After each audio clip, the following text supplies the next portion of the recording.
Private company को चिट्ठी लिखकर उनसे भोजन की और सामग्री की डिमांड कर रहे। शर्म आनी चाहिए, आप तो सरकार में है, सत्ता आपके पास है, इतने लोगों ने आपको आर्थिक सहयोग किया और 500 लोगों के भोजन के लिए आपको किसी प्राइवेट कंपनी को चिट्ठी लिखने की जरूरत? आप इतने कंगाल हो चुके हैं तो आप सरेंडर क्यों नहीं कर जाते कि हम कंगाल हो चुके हैं, मेरे पास अब कुछ नहीं बचा।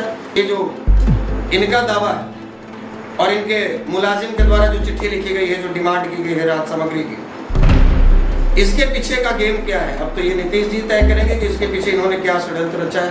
लालू यादव तो कहते थे कि नीतीश के आत्म में दांत है, इसलिए जल्दी पता नहीं चलता इनका षड्यंत्र क्या है। आदरणीय विधायक जी का, भोगो सिंह जी का, जो उन्होंने इतनी हिम्मत दिखाई और सच को सच कहा, हमें गर्व है कि भोगो सिंह जी उसी बेगूसराय की धरती से हैं जिस बेगूसराय की धरती पर रामधारी सिंह दिनकर जन्म लिए थे, राष्ट्र कवि, जो अपने ही सरकार के खिलाफ संसद में खड़े होकर कह दिए थे कि रोक युधिष्ठिर को ने यहाँ जाने दे इसको स्वर्ग दे, पर फिरा हमें गांडी उगदाल लौटा दे। कोरोना आपदा में सीएम रिलीफ फंड से 100 करोड़ रुपए देने के बावजूद मुंगेर सदर के एसडीओ द्वारा आईटीसी कंपनी से 500 लोगों के लिए राहत सामग्री मांगने के अनुरोध पर बवाल शुरू हो गया है। भूमिहार प्रामाणिकता मंच के राष्ट्रीय अध्यक्ष आशुतोष कुमार ने इस बहाने मुख्यमंत्री नीतीश कुमार पर तीखा हमला बोला है। आशुतोष कुमार ने तल्ख लहजे में कहा है कि मुख्यमंत्री नीतीश कुमार को शर्म आनी चाहिए। उन्होंने आपदा राशि में बड़े खेल की आशंका भी जताई है। इतना ही नहीं, आशुतोष कुमार ने बेगूसराय के मटिहानी से जेडीयू विधायक भोगो सिंह की तरफदारी करते हुए सीएम पर निशाना साधा है। दरअसल गुरुवार को रिपब्लिकन न्यूज ने एसडीओ की इस करतूत का खुलासा किया था।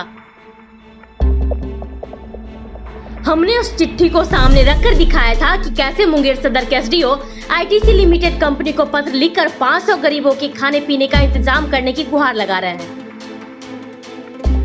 जबकि मुख्यमंत्री नीतीश कुमार बार बार कह रहे हैं कि सरकार इस आपदा से निपटने के लिए सक्षम है। लिहाजा अब आशुतोष कुमार ने नीतीश सरकार पर हमला बोल दिया है। ये झूठा आदमी, इनका काम केवल झूठ बोलना है। ये कहते हैं कि हम सीएम राहत फंड से, सीएम कोष से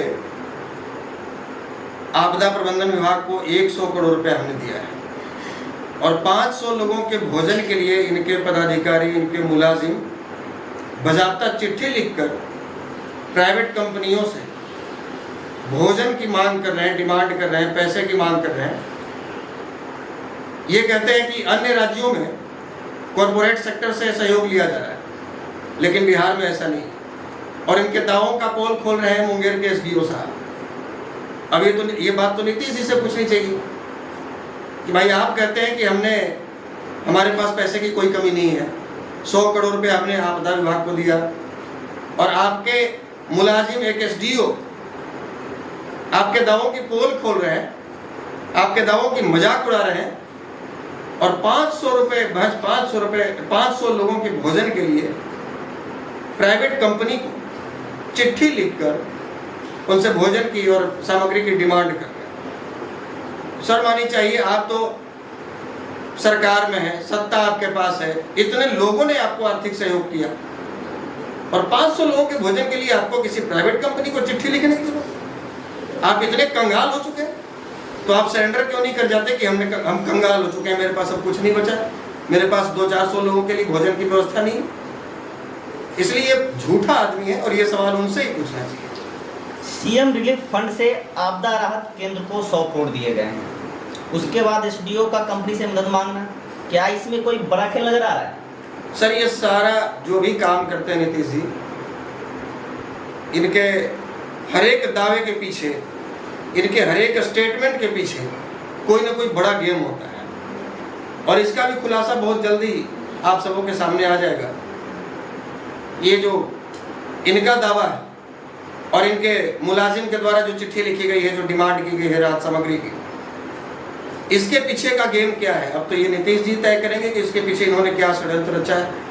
लालू यादव तो कहते थे कि नीतीश के आत्म में दांत है, इसलिए जल्दी पता नहीं चलता इनका षड्यंत्र क्या है। जी, अब बेगूसराय के मटिहानी से जेडीयू विधायक भोगो सिंह ने कोरोना राहत में घोटालों की साजिश का आरोप लगाया था। अब एसडीओ साहब की ऐसी चिट्ठी का सामने आना, क्या जेडीयू विधायक के आरोप सच नजर आ रहे हैं? सर, सबसे पहले तो हम धन्यवाद देना चाहेंगे आदरणीय विधायक जी का, भोगो सिंह जी का, जो उन्होंने इतनी हिम्मत दिखाई और सच को सच कहा। हमें गर्व है कि भोगो सिंह जी उसी बेगूसराय की धरती से हैं जिस बेगूसराय की धरती पर रामधारी सिंह दिनकर जन्म लिए थे, राष्ट्रकवि, जो अपने ही सरकार के खिलाफ संसद में खड़े होकर कह दिए थे कि रोक युधिष्ठिर को ने यहाँ, जाने दे इसको स्वर्गधीर, पर फिरा हमें गांडी गदा लौटा दे अर्जुन भीमवीर। उसी मिट्टी के जन्मे भोगो सिंह जी आज अपने आप को रोक नहीं पाए जनता के बीच में सच लाने से, ये सबको पता है। और मैं निवेदन करना चाहूँगा, इनके सत्ता में जो भी, इनके सरकार में जो भी आज विधायक हैं, सांसद हैं, एमएलसी हैं, या जो भी जनप्रतिनिधि हैं, इनके पदाधिकारी, इंसानियत के नाते, मानवता के नाते आप भी इस सच्चाई को जनता के बीच में रखिए कि आपके माननीय नीतीश जी क्या गुल खिला रहे हैं और इनके पदाधिकारी कैसे लूट मचाए हुए हैं। ये बात तो जनता के बीच में रखनी चाहिए। जी सर, आज आपने एक वीडियो संदेश जारी किया है कि मुख्यमंत्री हमें अगर आदेश दें तो कोटा में फंसे विद्यार्थियों को बिहार लाएंगे, कितना सच है? सर, ये बिल्कुल सच है और हम बार बार निवेदन करेंगे, आपके चैनल के माध्यम से भी हम निवेदन करेंगे माननीय मुख्यमंत्री जी से, नीतीश कुमार जी से। ये हमें लगता है कि आपके बस की बात नहीं है। योगी जी अपने छात्रों को बुला लिए, लेकिन ये आपके बस की बात नहीं, क्योंकि आपने बजाबता चिट्ठी लिखकर, आपने और वीडियो जारी कर ये कहा कि आप लोग जहाँ हैं वहीं रहिए, आपको बिहार आने की जरूरत नहीं। लेकिन क्या आपने कभी सोचा कि उस माँ बाप पर क्या गुजरता होगा, जिसका बेटा, जिसका लाल, जिसका कलेजे का टुकड़ा किसी अन्य राज्य में फंसा हुआ है, न उसके पास खाने की सामग्री है, न उसके पास रहने की व्यवस्था है, न उसके पास कोई ढंग का जरूरी सामान है। तो आप ऐसी स्थिति में क्या चाहते हैं कि जो भी छात्र, चूंकि आपने तो बेहतर शिक्षा व्यवस्था बिहार में दिया नहीं, 15 साल से अपने बिहार को केवल ठगा, 15 साल लालू जी ठगे और उसका फायदा उठाकर 15 वर्षों से आप ठग रहे हैं बिहार में। अगर आप शिक्षा व्यवस्था बेहतर देते तो हमारे यहाँ के विद्यार्थियों को, छात्रों को कोटा, महाराष्ट्र, दिल्ली या बेंगलोर जाकर शिक्षा हासिल नहीं करनी पड़ती। ये सबसे पहले तो आपके मुंह पर तमाचा है कि आप 15 वर्षों में बिहार को उस लायक नहीं बना सके कि बिहार के लड़के, बिहार के मेधावी छात्र यहाँ पढ़ाई करके अपना कैरियर बना सके। और इस आपदा की घड़ी में आपको तो योगी जी से सीखना चाहिए, कैसे उन्होंने अपने छात्रों को अपने राज्य में बुलवाया, क्वारंटाइन करवाया और सुरक्षित सकुशल उनके घर पहुंचाया, उनके माँ बाप के हैंडओवर किया।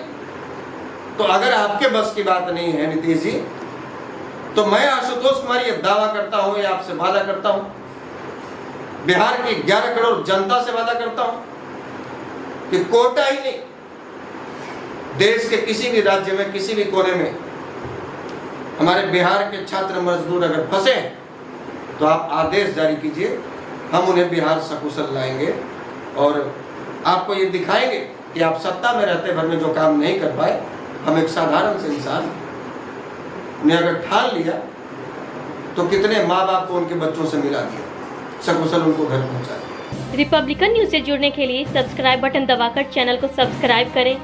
नोटिफिकेशन प्राप्त करने के लिए यहाँ बेल को दबाएं। वीडियो अच्छा लगे तो लाइक करें और दोस्तों के साथ शेयर करना ना भूलें।